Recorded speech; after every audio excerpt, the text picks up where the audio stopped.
Assalamu alaikum. Peace be unto you. I'm Sister Charlene Muhammad. Welcome to Liberated Sisters, recorded live right here at Morris Media Studios.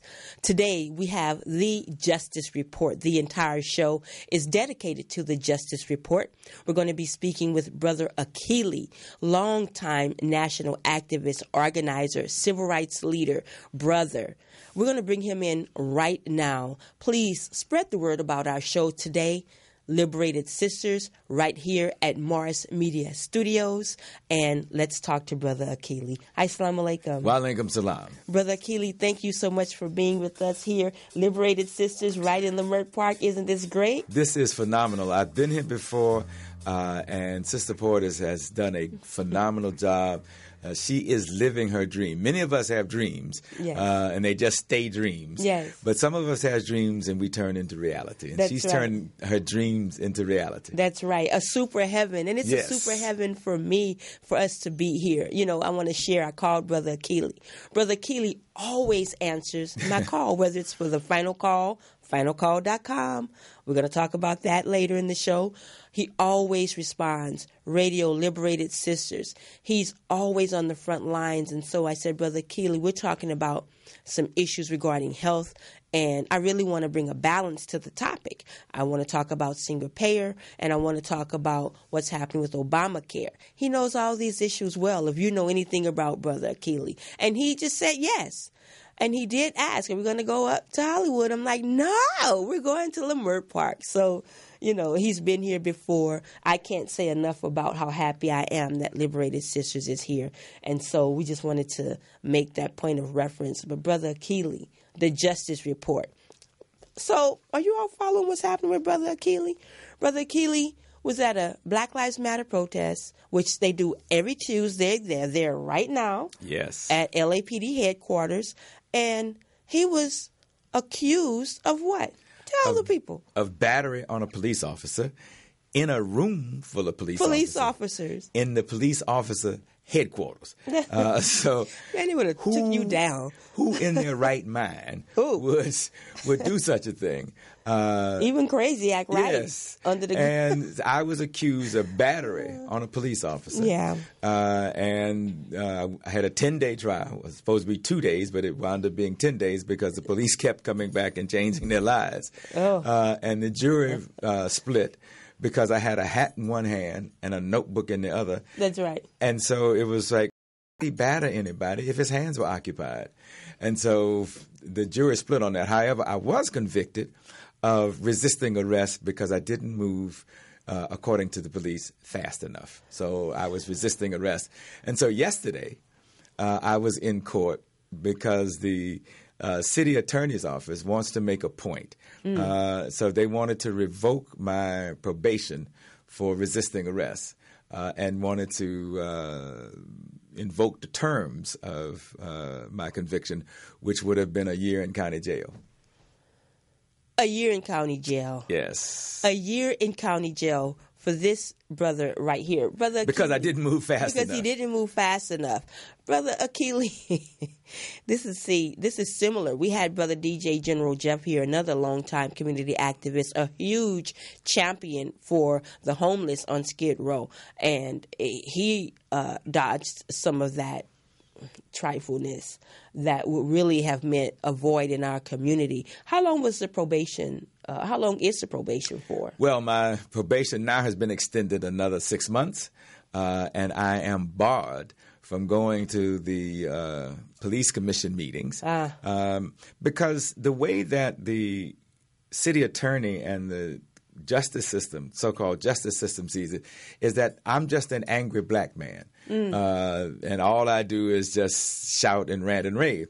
When in fact, what we have been doing is protesting the decisions of the police commission. Last August, the police commission, despite all of the evidence and public comment, decided that they were going to use the drones that they had. We were concerned that they were going to use those drones to spy on us, as they are already doing, and that they will ultimately weaponize those drones, which would mean that we could wind up being killed. And so we opposed it.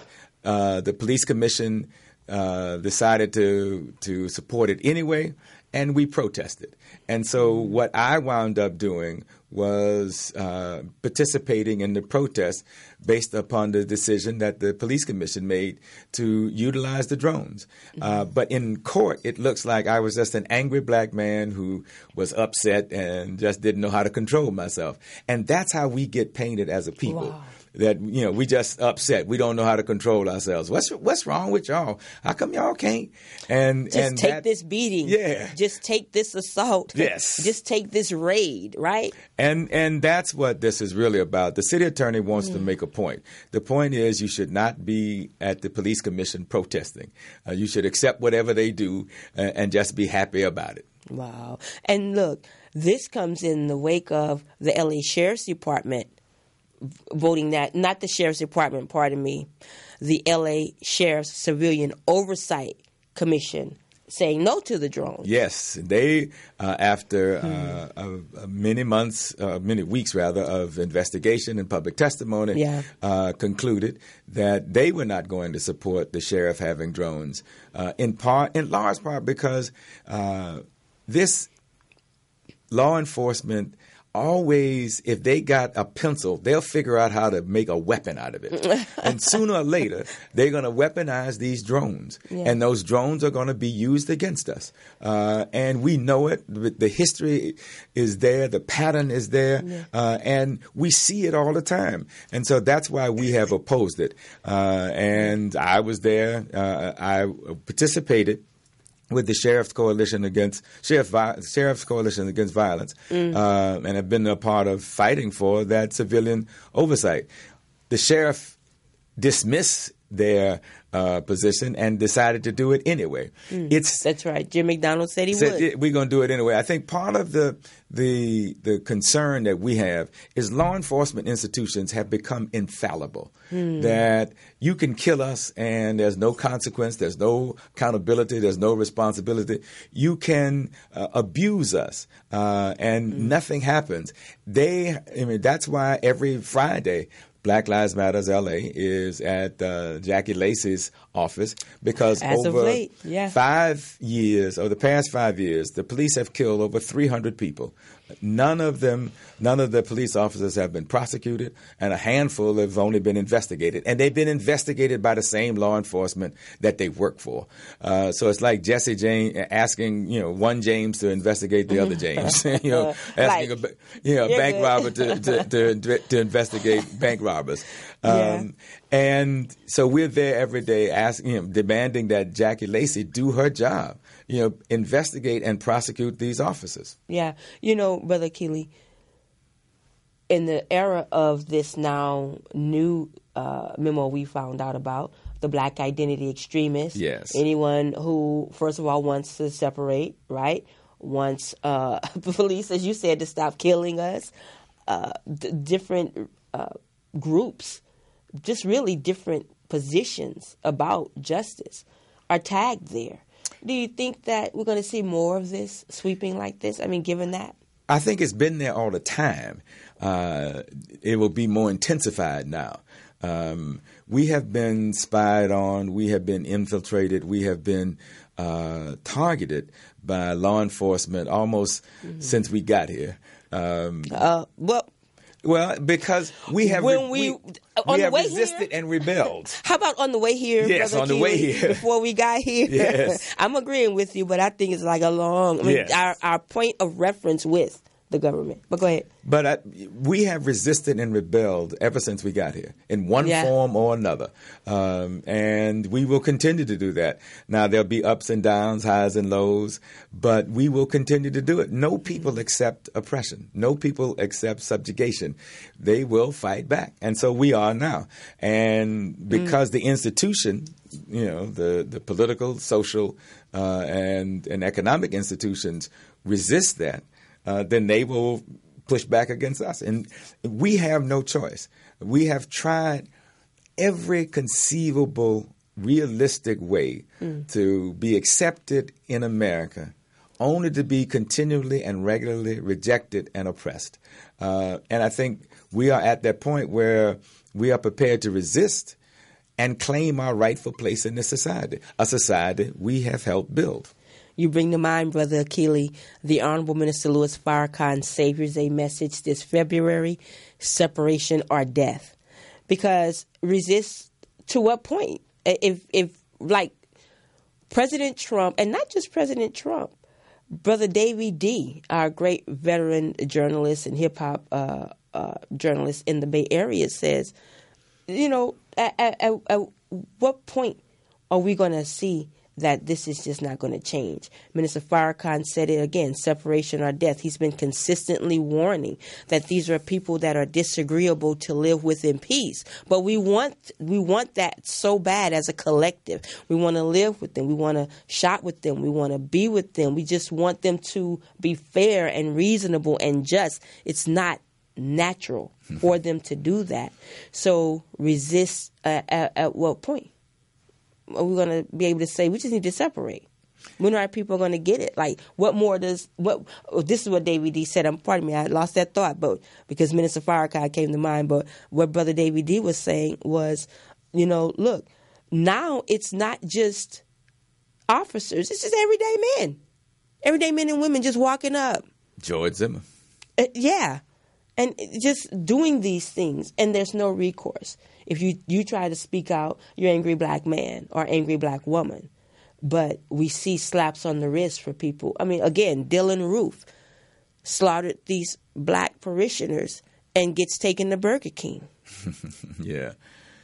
Yeah, and I think that that's a part of the double standard here. I think what the alternative that we need to seek, first, we need to be able to see. And unfortunately, many of us haven't seen it yet. It's haven't seen what? Say that again? The alternative? We haven't seen the alternative, so we tend to hold on to what we got. The alternative meaning what's on the side of separation? Well, the other alternative, we see the reality, though, which is death. We see what's happening in front of us. Yes, sir. Part of what we tried to do, and I'm going to pivot just a bit, is this Saturday we had this Resist Gentrification Summit.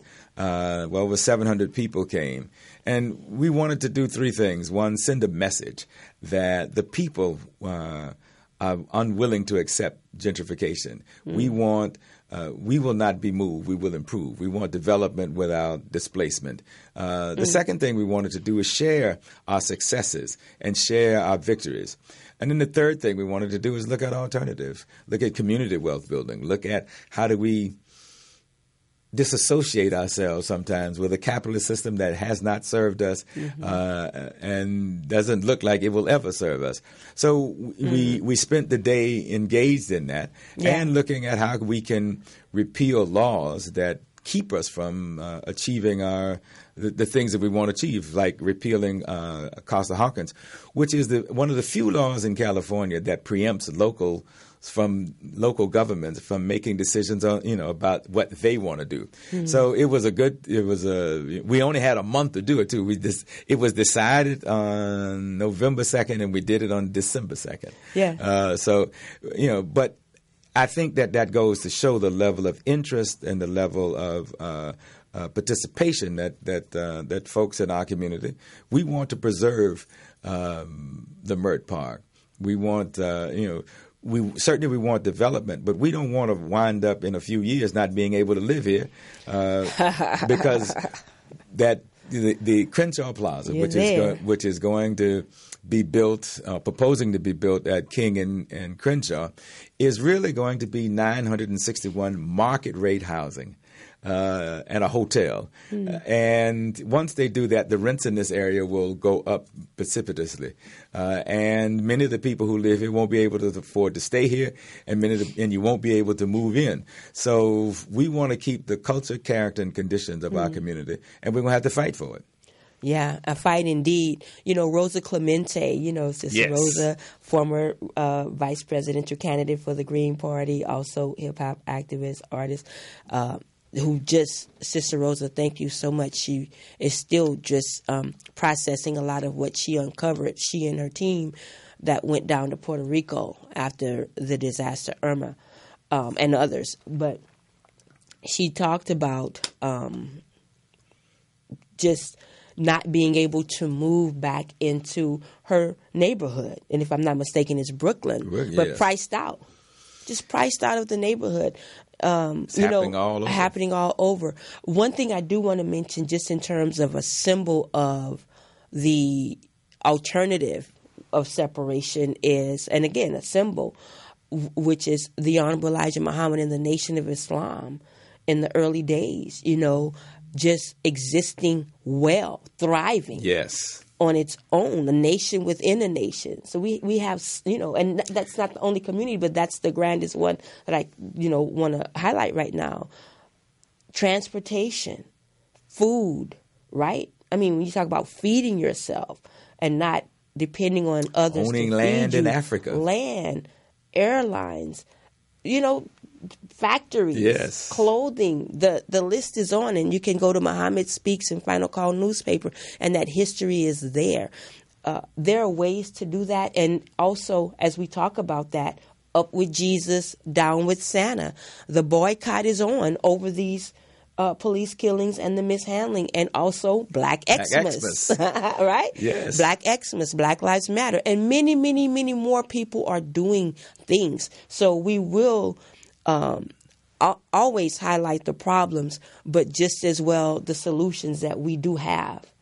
And one of the things that we tried to highlight at the summit was Operation Jackson and the cooperative movement that's going on in the South, in North Carolina and South Carolina, Jackson, Mississippi, and other places. The whole cooperative movement and the whole solidarity economy, which is connected to, in many ways, what the Nation of Islam did in the 50s, 60s, and 70s. Unfortunately, we don't always give credit and make the connection, but it is a continuation of and a perpetuation of the successes that the nation had. Yeah, and thank you for mentioning that, because I also I like to point out that our people have help in not making the connection, right? Yes. The Honorable Elijah Muhammad is denigrated, and what really they were trying to wipe him out of history, but for the Honorable Minister Louis Farrakhan saying, no, that is not going to be the case. And so it is our inevitable, unstoppable rise that's at hand right now, as we're taught and reminded by Minister Farrakhan. And we just have to know that. But we don't just have that because it's our time. There's some conditions that Black people have on us, Brother Akili. I'm not sure if you heard. I want to squint and say if you hadn't, maybe it's my fault. I'm going to take responsibility. But Minister Farrakhan recently did a press conference from the Watergate Hotel, a final warning to President Trump in the line of the last 6 presidents, starting with Reagan, but also a final call and warning to Black people. We have something to do. Greatness is in us. It's innate. The blessing, the promise is there. We have something to do. We cannot continue to be niggardly and stingy, killing each other, backbiting each other, snitching each other out, selling each other out. We just can't continue to beg and beg and beg and not really structure for ourselves. Because look, you know better than I the situation with economics, right? What do you think about what I said, Brother Akili? Well, I didn't hear about the press conference that the brother minister did. Got to do better. So I'm gonna go back NOI.org and look it up. NOI.org and look it up. But one of the things that the nation and the minister in particular has been, I think, on the front line of is always pushing us beyond where we are, not allowing us to settle in to a negativeness that keeps us from moving.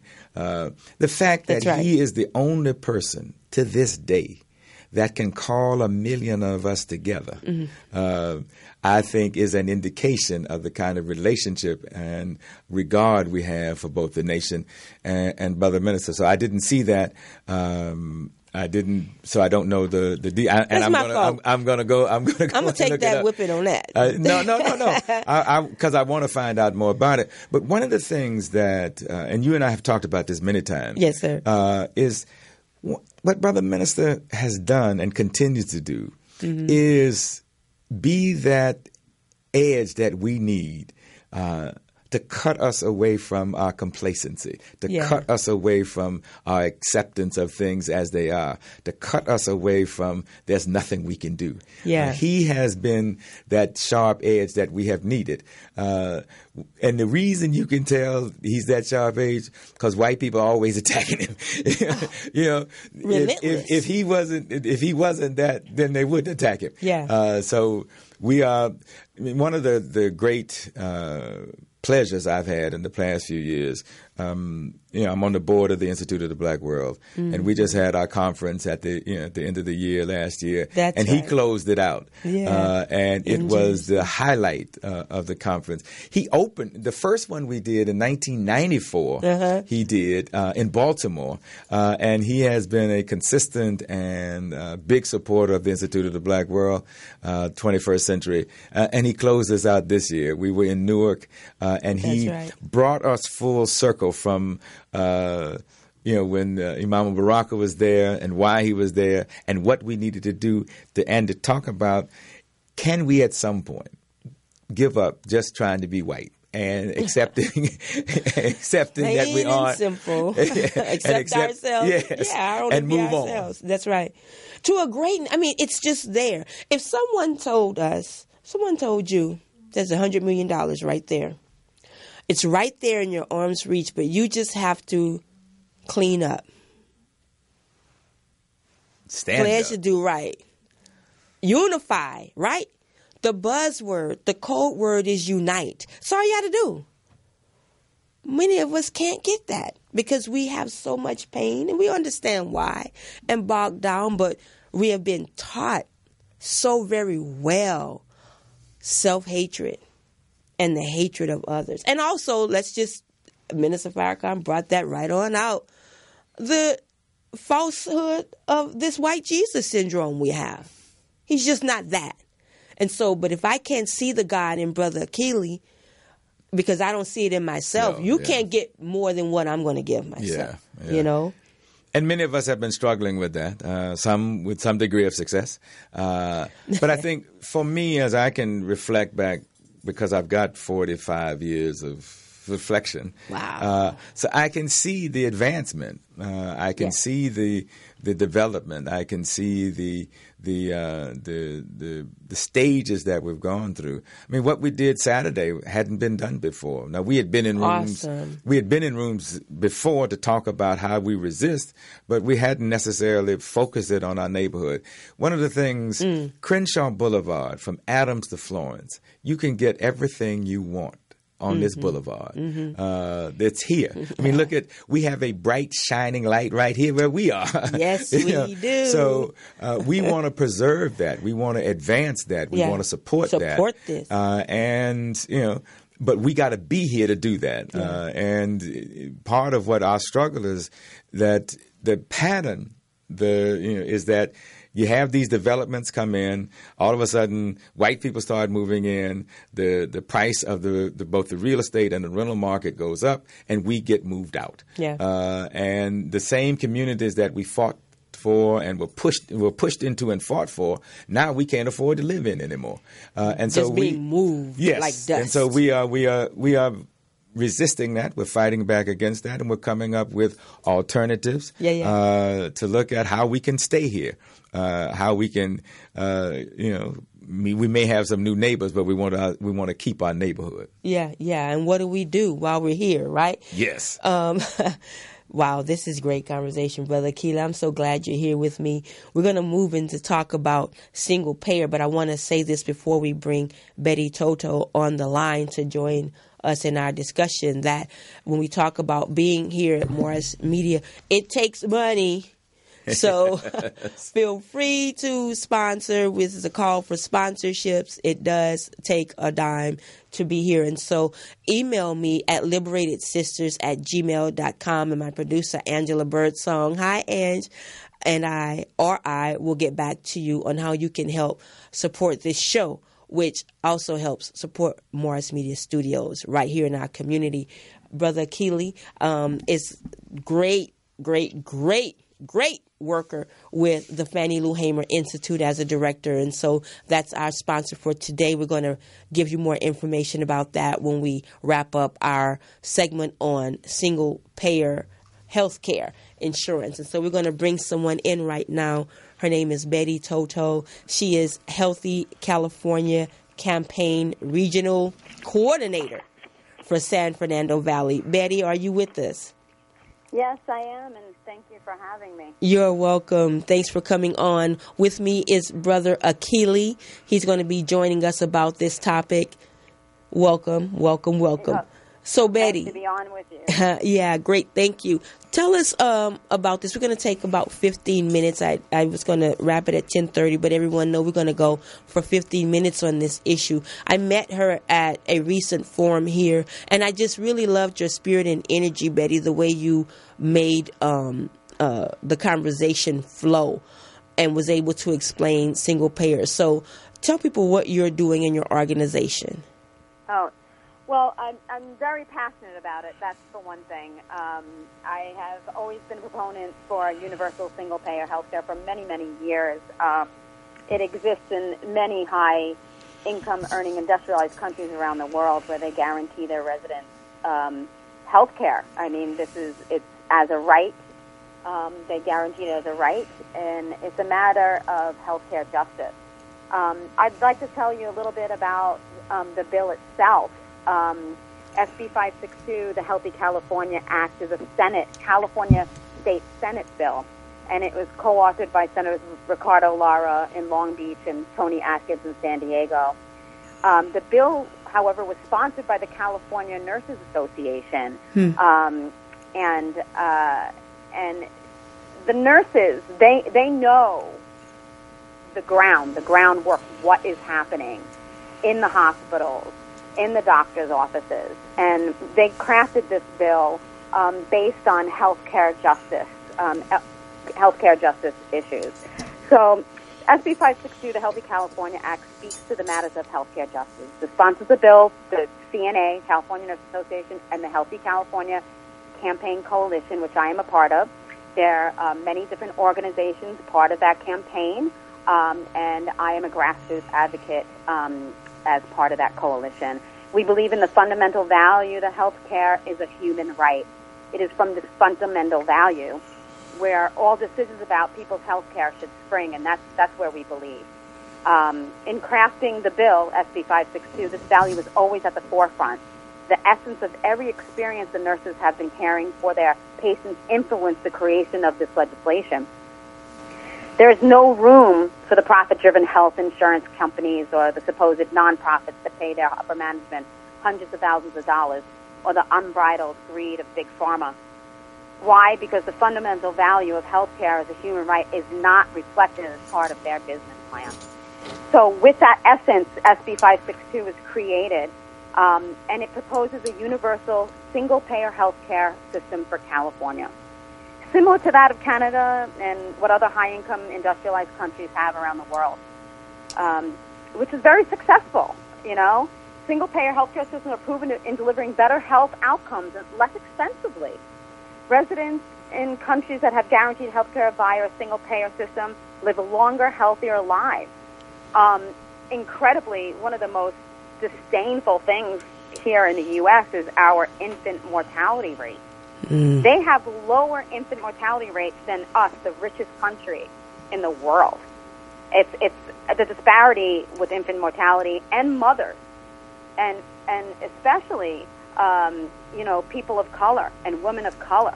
And you're saying, disparities of their infant mortality, their children, and themselves, their own health when they're going through their pregnancy and when they are having their babies. It's just ridiculous. And you're saying this is a lack of access to health care insurance. This is a lack of affordability. And Betty, where are you? I'm actually in my home in a room right now. Oh, I'm sorry. Okay, go ahead. I thought I heard a bell. Go ahead. Oh, no. Pardon me.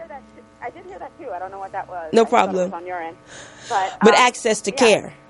Yeah, I mean, it's more than access to care. It's just like people being able to just be able to freely go to any doctor they choose to go to. If they have an emergency or they have an issue, they can go to any hospital or any clinic without the pressure of the price and the affordability being on their mind. Now, how does this play out with the Affordable Care Act? And Brother Akili, I want you to jump in after she makes this point. Yeah. The Affordable Care Act has taken us so far. It has taken us, I believe, like 28 million people able to get coverage. This is incredible.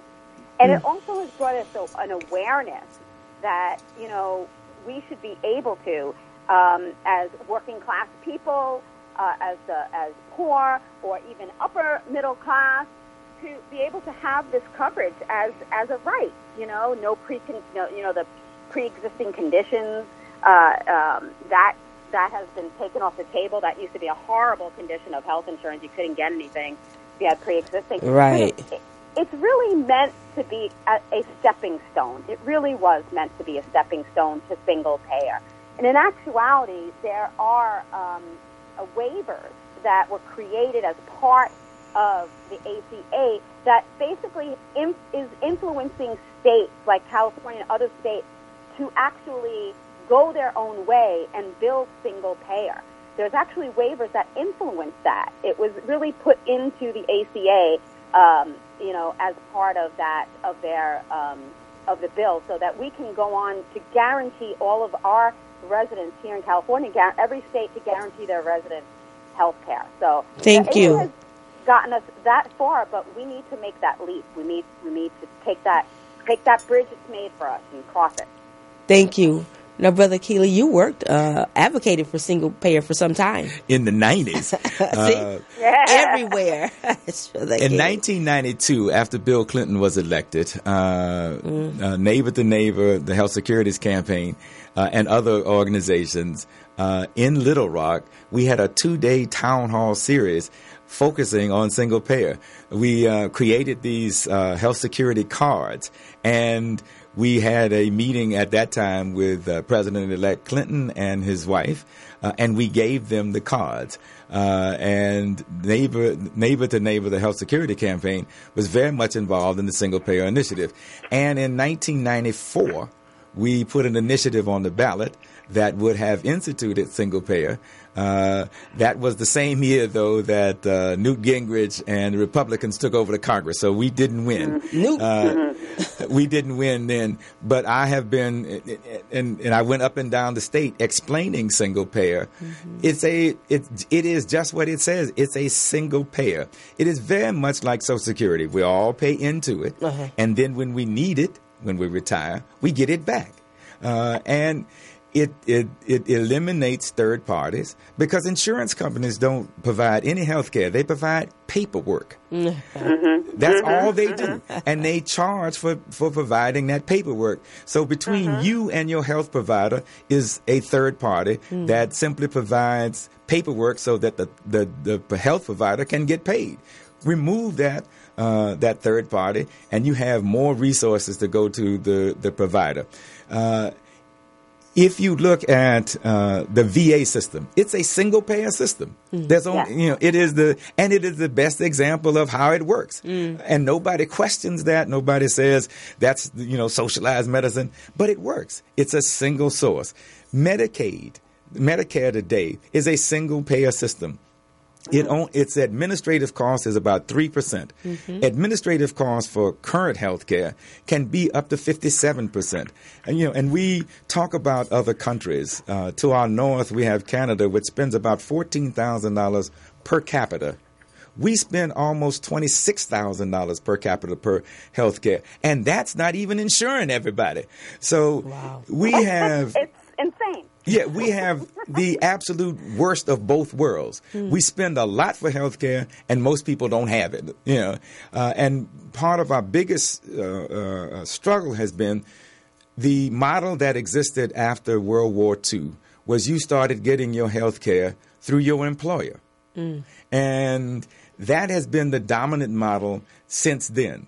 And so if you don't get it through your employer, you don't get it at all. What the ACA did was at least open the door to being able to see and accept healthcare as a right, and that there are methods and ways for us to provide for it. Single payer takes us one step further, and I think completes the process and says not only is a right, but because it's a right, we all should have access to it. Yeah. Betty, how can people reach you for more information if they want to continue the conversation with you or find out more? Oh, my goodness. There's several ways, and there's so many actions that you can take, and there's so many people of this doing the groundwork as part of the Healthy California campaign. Give us your website. Let me give it to you right now. It's www.healthycaact.org. That's healthycaact.org. Our email is info@healthycaliforniaact.org. You can see us on Facebook at Campaign for a Healthy California. We're on Twitter at For Healthy California, hashtag HealthyCA. There's also a Healthcare for All chapter here in LA, which is www.healthcareforall.org. And I actually have a Facebook page called Single-Minded for Single Payer, SB562, Healthy California Act for San Fernando Valley. It's a closed group, but if you want to join it, I usually list all of the events as much as I can on that page if you're on Facebook. But www.healthycaliforniaact.org has a calendar. It has all the information about the bill. Thank you. It has everything, and it's complete. Thank you. And look, tell Maureen hi. I will, for sure. And I really want to thank you for giving us this portion of your show. And, and we need single payers, definitely the next step. You're welcome. Thank you so much, Betty Toto. Okay. Talk to you soon. Bye-bye. Liberated Sisters right here at Morris Media Studios Live. We're talking to Brother Akili, and right now what I would like to do is forego a break, if we could, and talk about the Fannie Lou Hamer Institute. That is our feature sponsor for today. Email me, Gmail, right? LiberatedSisters@gmail.com, Angela Birdsong, or I will get back to you as soon as possible and talk to you about our sponsorship packages. Our sponsor for today is the Fannie Lou Hamer Institute. Brother Akili, tell us more about it. This is our director. Well, thank you. The Fannie Lou Hamer Institute was recently started. It's about a year old now. And it was started, to perpetuate, support, and advance the legacy of Fannie Lou Hamer, who was a powerful sister during the civil rights era, and was a not only powerful but a sister. We would call her aunt. We would call her grandmother. We would call her sister. That's right. And everybody I've talked to who knew her and worked with her was always impressed by her both strength and humility. And we wanted a way to, how can we recognize this great woman? How can we make sure that people know who she is and remember her? And so we wanted to start the Fannie Lou Hamer Institute. And our focus is two things. One, knowledge transfer. We are a community that is, we have history, we have successes. How do we transfer from one generation to the next, or among each other, that knowledge? And then the second thing is community education and engagement. So we've had one knowledge transfer session where we brought together people from the civil rights era and to talk with younger people about not the mistakes, but that era, what we did. Lessons learned. Yes, and lessons learned. We focused on organizing and what are the processes, techniques, and on to organizing. And we did a community education program around water. We brought out people from Flint to talk about the water crisis there, and that it didn't just happen. It happened because it was created. And the people of Flint are still suffering. They are still sick. They have not been made whole yet. And so we've done that. We want to do community education around health care and around the other thing we want to do it around is the question of civic engagement, getting people involved. We want to focus on new voters. Too often we go out and register people, but then they are new voters and nobody contacts them. Nobody, communicates with them about election day and how to process. So those are some of the things. Midterms, huh? Yep. And so those are some of the things that we are engaged in and want to be engaged in. But the first thing was, how do we recognize this great woman? I mean, one of the things, even now as I talk about her, Fannie Lou Hamer just did a simple thing. She registered to vote. And, the plantation she worked on, the plantation owner found out and told her that she had to go and take her name off the voter's roll. She said no. Right. And they put her off the plantation. And I think about that. How many of us today would, if our employer said, no, you can't go to that protest, or no, you can't support that, what would we do? I think we have an answer. Yes. For many of us. This woman was beaten. That's right. For registering to vote. And she helped develop the Mississippi Freedom Party, which challenged in 1964 the racist Democratic Party in Mississippi, and testified at a hearing. And her testimony was so powerful that the President of the United States did not want people to see it. That's so right. he called a press conference so that people wouldn't see it. That's now, right. It backfired because all he did, he called a press conference to say it had been 9 months since the killing of President Kennedy. And they thought he was going to announce who the vice presidential nominee was going to be. But he wanted to divert attention from Miss Fannie Lou Hamer because he knew that her testimony was going to be powerful. So this was a woman who deserves to be talked about every day in our lives now. And this is a woman who stood up. This is a woman who came from common people, had a common touch, but who was powerful nonetheless. And so we wanted to make sure that we remember her contributions, and we remember her courage. Absolutely. Well, Brother Akili, thank you for taking on that directorship. I know the Institute is in great hands, And thank you for sponsoring Liberated Sisters today. We really appreciate it. Brother Akili, we need a Brother Akili party. You do a lot for us, Yeah, trying to lock you up. I have developed over the past few years 2 questions I ask myself. What's at stake, and what happens if I don't show up? Good question. That keeps me going. Yeah. And then, can I be helpful and useful? Sometimes I do things that are helpful, but is it useful? Yeah. So I got to ask myself that question. And I have developed 3 basic beliefs. One, that people make a difference if you go to them. That it's not enough to have a good idea that you keep in this room. We ought to engage people, involve people.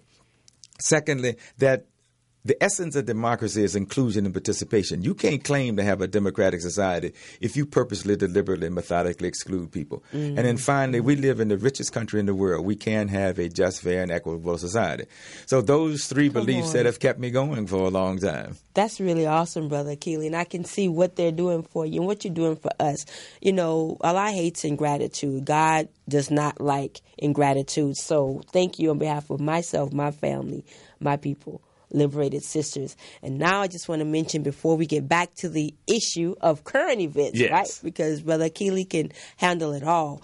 The Final Call newspaper. I want to always keep that at the forefront. FinalCall.com. This current edition is a special edition.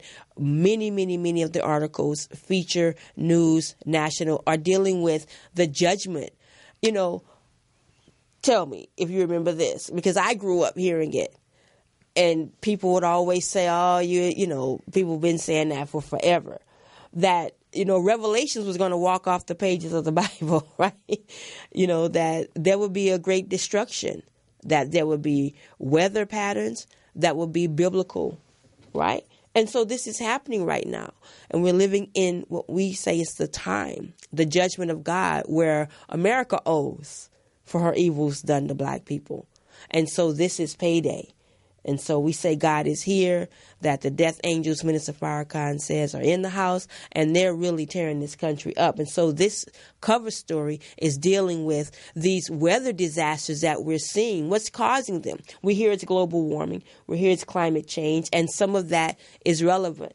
But the type of weather disaster patterns that we're seeing, the Final Call newspaper digs into that. Of course, we have all of the other great columns and some of the international stories and entertainment features. And so finalcall.com, you can get that.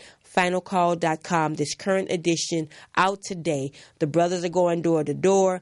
It's on newsstands. A lot of people can get it right here at Simply Wholesome. Do you have an article in it this week? I do. Oh, good. What is it about? It's about the judgment from the weather perspective, what the Honorable Elijah Muhammad teaches. And if I'm not mistaken, I have one in that's talking about the crisis with mental illness, the complicated problem of a single statistic that I heard, Brother Akili. 70, and as a matter of fact, thank you, Angela Birdsong and Mr. Harold Turner of the National Association of Mental Illness, because I was helping Angela with her show, and you know they laid out a stat: 70% of youth that are mentally ill are incarcerated. And actually, they were talking about something different, but that led me to find that statistic. And so one of the articles is dealing with that. But my key article is on the judgment, the weather disasters, rain, hail, snow, and earthquake from the perspective of the spiritual, Bible and Holy Quran. So you can get that at finalcall.com. And as we say, the answer for the brothers who come with the paper, door to door. And again, Simply Wholesome, it's on the newsstands. It's that place and different others. So, Brother Akili, I want to talk to you about our last week's cover story, which is slavery in Libya. People are in uproars, and rightfully so. But why is that occurring? How is that happening? And it is a direct outgrowth of the America's involvement in northern Africa. Mm-hmm. And let us not forget that Libya is in Africa. Too often we want to place it someplace else in the Middle East. In the Middle East. It's in Africa. It's Africa. I think that the Obama administration decision to overthrow the Libyan government and not have anything to replace it and turn that country into chaos was the trigger. And because it has been turned into chaos, all manner of things are happening. All manner of bad things are happening. And this is one of them. But I don't want to focus just on those bad things, which are we need to attack and eliminate. Why does it happen? How is it happening now? Well, a few years ago, we decided that in regime change, and we went in and executed it, and in the process, we took out the leader of that country, and we didn't replace it with anything. And we just you don't have anything like that. Well, and we've done that, and the history of this country has been to do that. Mm-hmm. We go in and we think we know better than the people in those countries, and then we take out leaders and supposedly replace them, and generally replace them with somebody worse.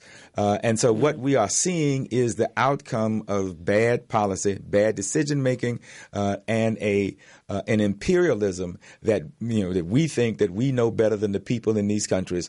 Yeah, what should be happening and what we want to happen, and so the slavery there is an abomination, and we need to support those people who are struggling against it to expose it, to eliminate it. But we also got to make sure that in the process we don't forget about why and how it is existing now. It is the direct result of bad decision making and bad policy from our country. Yeah. This is something, the story at finalcall.com is called Slave Markets in Libya, Who is to Blame, right? Brother Richard, our editor-in-chief, as well as Rachel Muhammad, one of our staffers, wrote this. And it's just something, this video surfaced on CNN. Sister journalist Nima Elbagir covered that. And as a final call mentioned, it's real. It sent shockwaves across the world. This was bidding starting at $400. They purchased about what? That video showed them purchasing 12 African migrants, and it was in an undisclosed location in Tripoli. Hillary Clinton was Secretary of State. And one of the quotes that people keep pushing out in social media from her is that, we came, we saw, he died, speaking of Colonel Gaddafi. But when we talk about and think about what he has meant and still means, just in terms of that symbolism, not even symbolism, but just if people could pick that up, just the united Africa and what he was doing, which was freeing our African brothers and sisters, the water, with I think they were getting ready to go into the whole issue of cell phone service and internet towers, where our brothers and sisters in Africa have to call out to European countries just to call across. Like, you could throw a shoe over where they're trying to call, right? But they have to pay all of this money. It reminds me of these exorbitant cell phone collect call rates in prison. Yes. This has got us coming and going, Brother Akili. Yes. And one of the other things, the United States was able to get Omar Gaddafi to agree to set aside his nuclear program in return for, and he did. And Minister Farrakhan told him, don't. Well, he did. He did. He thought that it was he would get something for it. He didn't. What he got was the almost an invasion in his country. And one of the things that it has led to on the international stage is both Russia and other countries are saying, listen, we sat by and let you topple the government in Libya. And it has turned into chaos. And so they're not prepared now to allow for Assad to be toppled in Syria, because they don't want that same level of chaos in Syria, because that's one of their client states. But one of the confusion that has existed and chaos when we allowed for the killing of Brother Gaddafi was that there was nothing in place. There was nothing there. And so when people don't have structure, when they don't have any direction, we do things that are not always good. And this is an example of that. Had we left that situation alone, or cooperated with if there were so-called democratic forces of the rest, maybe it would be different. But we didn't. We chose a course that was centered around regime change. We did not we did not support, and we did not accept Gaddafi's leadership. We've always wanted to get him out. Tried to kill that man. Yes, and we ultimately we ultimately wound up being able to do it. That is what happens when you substitute your arrogancy, your beliefs, and impose it on other people. This is the kind of thing that happens. Once again, I want to go back to talk about the fact that this is despicable. It's an abomination, and we need to struggle against it. But we also need to recognize that it didn't just happen didn't float in from the sea or fall out the sky. It happened because of bad decisions by American leadership, starting with Obama. While Mrs. Clinton amplified and was the face, Obama signed off on it. Right. And, he was a cog in the wheel because it started back with Reagan. Yes. And this is what you'll see and hear more of. And there's documentation as well. I think it's in the final call. But Minister Farrakhan released it at his press conference that the war was planned, that he got it from the Honorable Elijah Muhammad on the wheel, and that he came to realize, Minister Farrakhan, that it was a war on two fronts, one against the Muslim nations, right, in Africa, but also one against black youth here in America. Do you see them both playing out? Even if sometimes people may not get that connect, but we see that, like, our youth are under assault here. They are, and because we allow them to be criminalized, because we allow them to be, our youth are gang members first. They're not young people. Yeah, we don't see children first, or because we've allowed, while there have been gangs, and certainly there has been a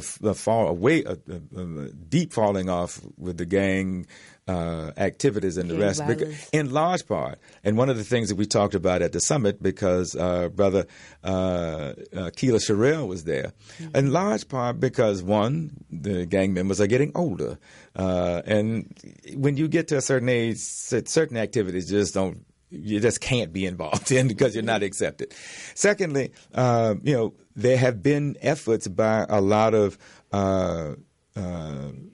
street activists who have been out there, who have credibility, and who are working with folks to reduce that street violence. Yeah. So, and if I could add, the Southern California Peace Rides, Brother Tony Muhammad, a lot of the motorcycle clubs, a lot of the Corvette car clubs, the lowrider clubs, Christian pastors, Pastor Claude Powell, Reverend Alfredi Johnson, Sister Vicki Lindsay, a lot of the street organizations, street gang members, the United Hood Nation, like you said, Brother Akila, the Community Self-Determination Institute, Brother Daoud. Oh my gosh, no, we can just go on and on and on. Thank you for pointing that out. And they have been in the front lines of really helping reduce a lot of that street violence. Absolutely. Now, the police take credit for it. Absolutely, but it's been, if you do the research, you'll see that it's because of them.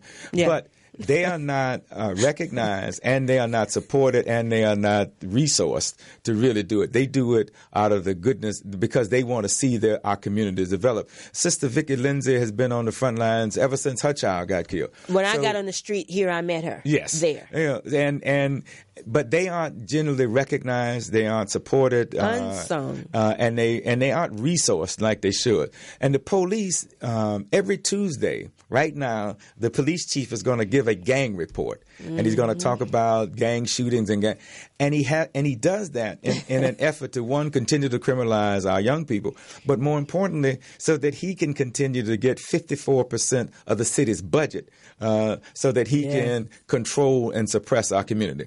But I want to go back to that because I think that your point about we have these two elements. On the one hand, the criminalization and the attack on our young people. And on the other hand, and this has been something that's been happening now almost since the founding of this country, the demonization of black leadership internationally. And we stand by and watch that happen. Yes. Knowing we know better. I mean, but we're going to pay. But what Gaddafi was continuing was what Nasser began in the late in the 40s and 50s. This United Arab Republic, he wanted to unify Muslim people and certainly in northern Africa, because he knew and could see that the only way you struggle against the United States and the European powers is that we had to come together, and he was able to do that. Unfortunately, he was killed, much like Gaddafi. But Gaddafi picked up from where he left off with a vision that he had.